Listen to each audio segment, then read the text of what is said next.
Do you ever stop in the quiet of the night and wonder, where did all those years go? Did I pour everything out for everyone else while my own soul sat in the shadows? Maybe you know that ache, the long seasons of cleaning up after others, swallowing your words, folding yourself into the smallest corners so there'd be more space for somebody else. And then one morning, staring into the mirror, you whisper, "Where did I go?" If that resonates, this word is for you. The greatest gift you can place in your hands, especially as the years stretch long, is space.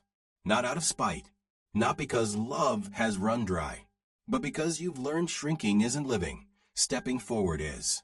So take a breath, lean in. Let's walk together through 10 holy whispers that might be calling you to carve out a home of your own. Not a list from a brochure, but signs your spirit already feels. 1. You're worn down by carrying what was never yours to carry. It's not just shoes tossed on the floor or dishes stacked high. It's the emotional clutter, the requests that never stop. Can you fix this? Can you cover for me just this once? Day after day turns into years. And suddenly you realize you've been living in a house that feels like a group project you never agreed to. What drains us isn't always explosions of conflict. It's the slow drip of endless demands, the way your needs vanish under everyone else's. But then there's that morning. Sunlight streaming through a cottage window, coffee warm in your hand, silence wrapping around you like a hymn. No crumbs, no noise, just rest. And for the first time in years, you taste peace. 2. You miss yourself more than you miss them. This doesn't hit like thunder. It comes as a whisper.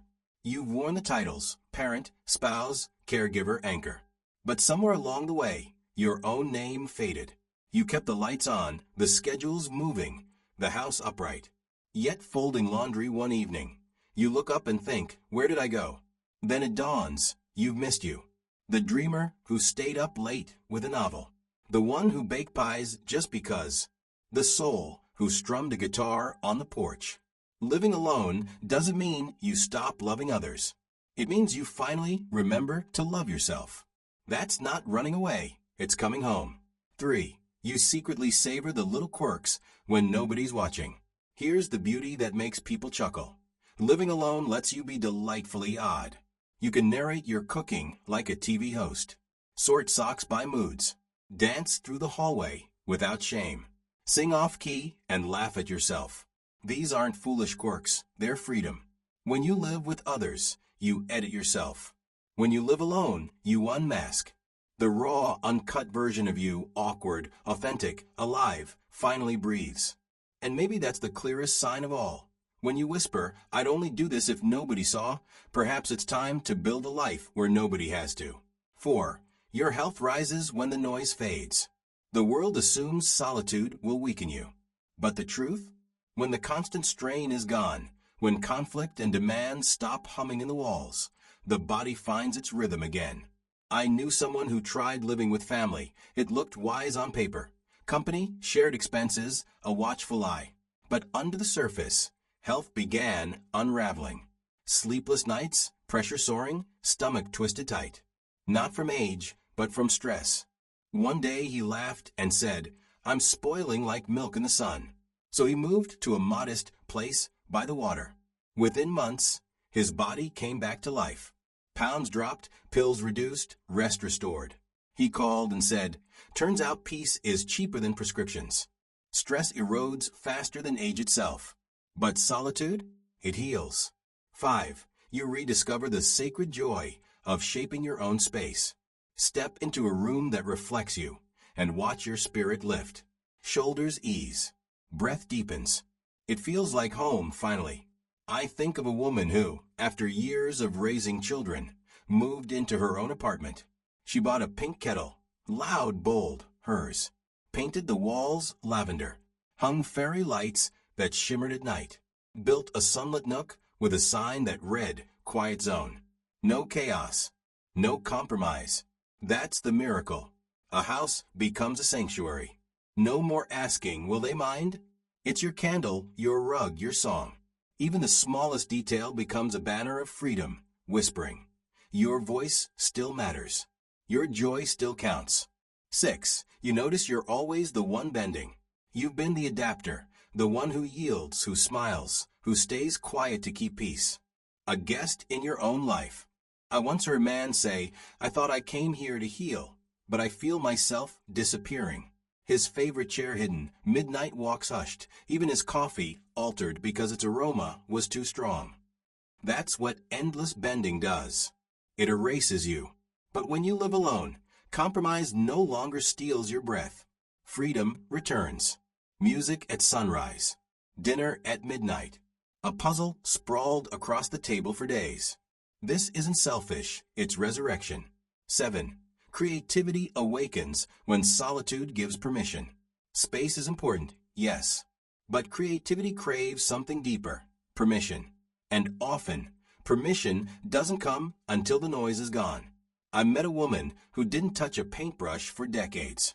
Too busy being useful. Too guilty to rest.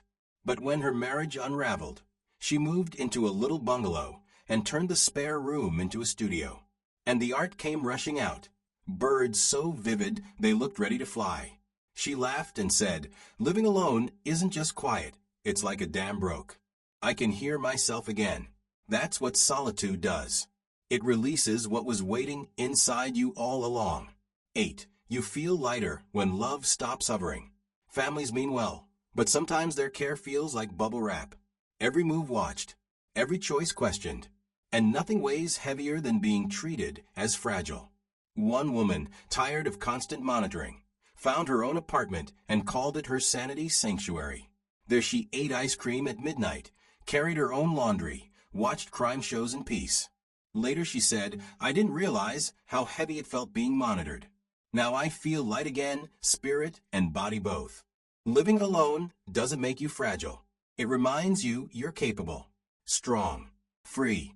9. You see you've been carrying everyone, while no one carried you. This truth stings. You've been the glue, but when you needed holding, no one showed up. I knew someone who managed bills, errands, meals, chores for his household. But when he needed care, excuses piled high.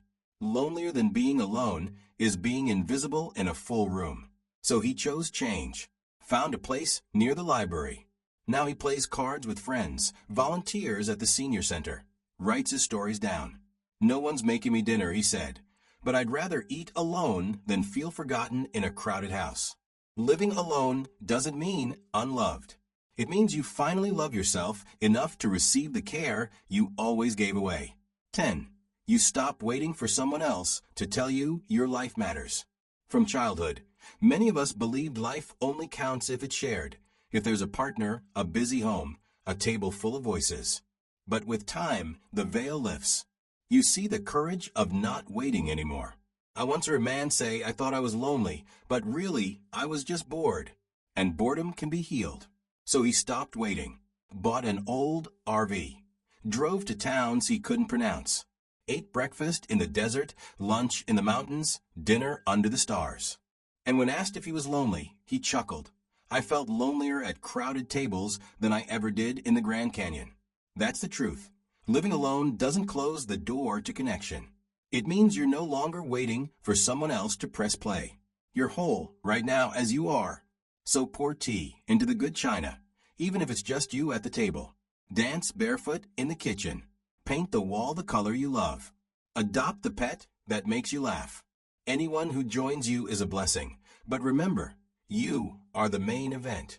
For years, we've poured ourselves out, given when empty, bent our dreams for peace. And somewhere along the way, we forgot a holy truth. We're allowed to choose ourselves too. Living alone isn't giving up on love. It's building such a beautiful, steady life that anyone who enters only adds to what's already overflowing. And maybe as you read these words, your heart whispered, that's me. If so, take it as a sign. It's time. Time to give yourself permission to live on your own terms. Here's to shaping a life that fits you and no one else's expectations.